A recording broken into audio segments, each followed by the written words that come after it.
That's one, two. Ladies and gentlemen, we may have your attention. Please take a seat. Okay.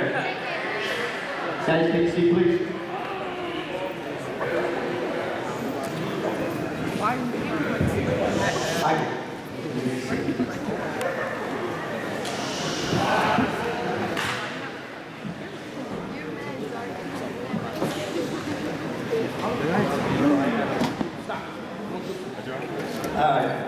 Coming from the state of Florida on this dreary Monday morning. His name is Brat, and he's going to speak to you about some great experience, or unfortunate experience he's had, but he's made the best of it. I think that the Wagner family is going to make this enjoyable for him, and he's going to make it enjoyable for you guys. So please give him your undivided attention. Without further ado, Brat.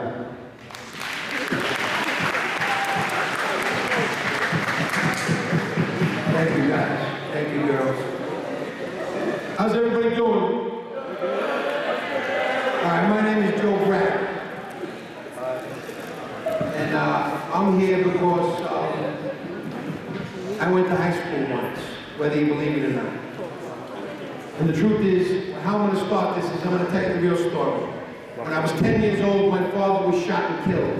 He was shot and killed by John Gotti and his crew in 1973. So there I was, a 10-year-old boy whose father was murdered by gangsters in New York, and I had to feel like I was okay. I had to accept the fact that my father was murdered. And the truth is, growing up with that as my history wasn't fun to grow through. Because see, the problem is that my father really was shot and killed because he was drinking too much and he did too much junk, too many drugs. And he had to do things to steal to get more drugs. And he got involved in the wrong people, and that's why he got killed. Because of drugs and alcohol. Not because he chose to get killed. But because he was doing alcohol and drugs, he wanted to die. He wanted somebody to kill him. You see, when you're on alcohol and drugs and that takes over your life, you want to die. You know how I know? Because I promised myself at 10 years old that I would never be like my father. The unfortunate thing is that as soon as I started going up the ladder and drinking and smoking pot and doing other things that my friends said, try this, it'll make you feel good, I went up the ladder. I did them. And guess what? I became just like him. I became just like my father that I promised I would never be like. And there I was, wanting to die. Anybody go to a funeral for somebody who overdosed on drugs? You been to a funeral yet? Anybody? You know somebody who died of an overdose? If you don't know somebody, one happens every 5 days in Staten Island. So pretty soon you might know one. That's the fun of it. That's how funny it is. It's somebody you know and love. It's on drugs that you're not telling anybody about, could be the one next one every 5 days. The person that you know, because I know. Does anybody here know anybody who's on drugs and alcohol? Imagine that. Look at all those hands. And you know what? I'm not judging anybody because you raised your hand. I'm telling you that there's help available. Guys, keep it down, it's important. This is important stuff, man. You're gonna like what I said, I promise. The important stuff about this is that there's hospitals, just like there's cancer hospitals, there's hospitals for addiction. And they're called rehabs. And unfortunately, rehab is like a 4-letter word to somebody on drugs. That's the unfortunate thing. See, because really the truth is it's a behavioral modification facility. Because our behaviors, it all starts with behavior. And then it turns to drugs because we're so scared. We don't want to feel, because we feel that pain, because we're not like somebody else, or we can't be like somebody, or we want to be something other than who we are, because we don't accept who we are, because we want to be somebody else all the time, instead of accepting who you were born as, which is the greatest gift you can give yourself. Because the truth is, like I say to everybody, the universe does not make junk. My God doesn't make junk. I always thought of myself as junk, so I didn't care if I lived or died. I didn't care if I lived or died. but I'm alive for a reason. And the reason is that I'm here to tell you a message that you don't have to do what I did.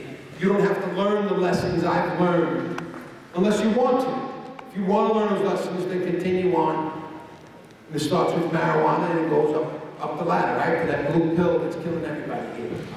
That blue pill, right? One pill. If you know somebody that's doing those pills, then you can call somebody and tell somebody that they're doing it. You can call me. I'll tell you how later on. So, we're all afraid of being ourselves, right? So, when I went to school, when I was in your chair, I was in that seat. I wanted to be an actor. I wanted to be an actor. I wanted to be a singer. I wanted to be on television. I wanted to be somebody. Instead, I became a drug addict. That's what I became. My friends went to college. The people who I started doing drinking and smoking with, they went to college. And guess what? They got big houses, nice cars, and me, I had to get more drugs. I didn't have a big house. I felt like shit. That's what I felt like. I felt like I should be dead. I wanted to die every day. I woke up, I couldn't understand why God had me here. Now I understand why God has me here. Because I'm trying to give you a message that you can be whatever you want to be, whatever you dream. Whatever you dream of being, you could be, and you could be the best at it. You don't have to settle for anything. You don't have to settle for anything. You want to be on TV? Find out how to be on TV. Go to school to be on TV. You want to make movies, you want to sing, you want to be a fireman, you want to be a policeman, whatever you want to be. But pick it and be the best at it. Pick something and be the best at it. All right, now, I'm going to ask this section over here. Does anybody here sing in the mirror in the morning? You sing in the mirror? You do? You sing in the mirror? What do you sing? What song do you sing? What pops up in here right now?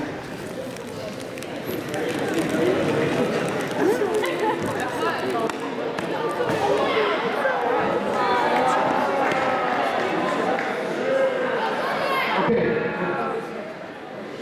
All right, ladies and gentlemen, this morning, Kate was singing in the mirror, but today, for the only time today, she's going to sing Titanium. Let's hear it for everybody. Come on, Titanium.